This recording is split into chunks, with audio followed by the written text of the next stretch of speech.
Hello mga Mima, kamusta kayong lahat? So ngayon nga ay mag-mini vlog tayo at papasukin natin ang school kung saan nag-aaral ang aking mga alaga. Kasi nabalitaan ko may mga kaganapan daw dito ang mga teachers at mga parents. So tara na! Bungad agad si Kuya Roger. Ayan, kaway-kaway po sa mga nakakakilala kay Kuya Roger. Napakabait nating guard dito sa school. Diretso na nga tayo mga Mima dito sa stage kasi nandito na makikita ang Eco Christmas Village natin.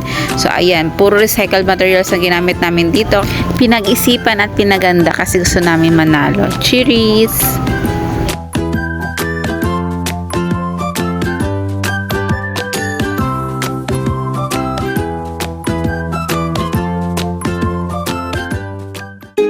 Unang materyales na ating gagamitin ay mga sira-sirang electric fan galing sa school.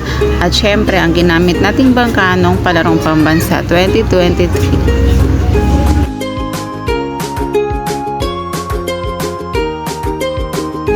Ayan na nga ang masisipag nating mga nanay from grade 3. Nilagyan lang po natin ng pintura at mga karton ang top part ng bangka para malagay natin ang NES na recycle din.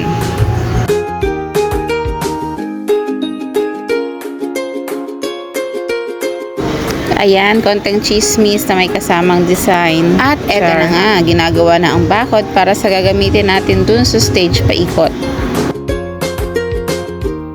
At syempre, lalagyan natin ng pinturang puti para mas maganda. Kayo na pong bahala sa measurement na gagamitin nyo. Depende po sa laki o liit ng area o location na paglalagyan. Ito naman ang tira-tirang fiber sa paggagawa ng sofa at gagawin natin DIY snow. O, diba?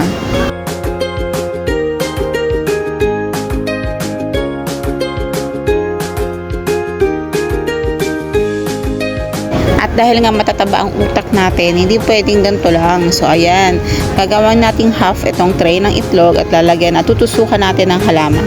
Ito po ay ang sira-sirang Christmas tree. Diba nakikita natin sa mga simbahan maraming halaman, so gagawin din natin realistic ang ating Eco Christmas Village.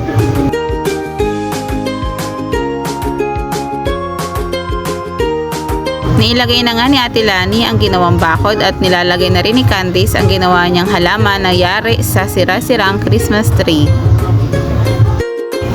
Eto na nga isang kamima natin, tatahitahimik lang pero bisibisihan na pala gumagawa na ng bateritas na ikakabit sa simbahan natin.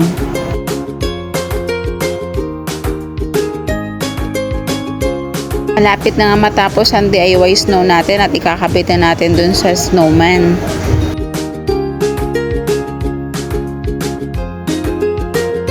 Ayan, ikakabit na nga natin ang ginawa natin banderita sa simbahan.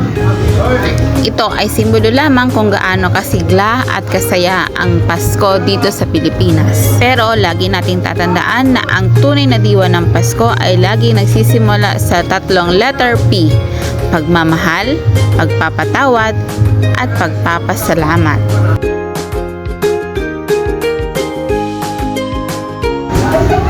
Turuan ko naman kayo kung paano natin ginawa ang bulaklak na ginamit dun sa ating bakod.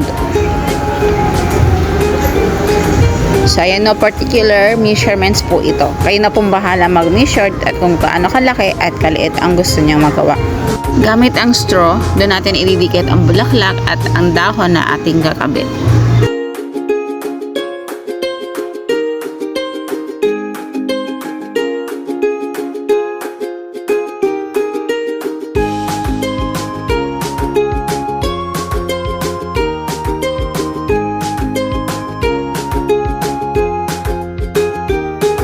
Tapos na nga ma-decorate ang ating Eco Christmas Village na may temang saan mang sulok ng mundo, si Jesus ang puso ng Pasko. Maraming salamat po Ma'am Michelle Durumal na naging bahagi po ako ng project na ito ng ating school.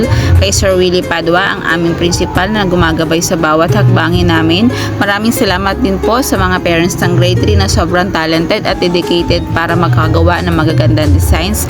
At kay First Chari ng SPTA at sa buong officers, sa hirap at saya magkakasama tayo. Sobrang na-enjoy ko talaga ang project na to at wish ko na sana tayo ang manalo. Yun lang, bye bye po. See you on my next vlog mga Mima. Mwah mwah.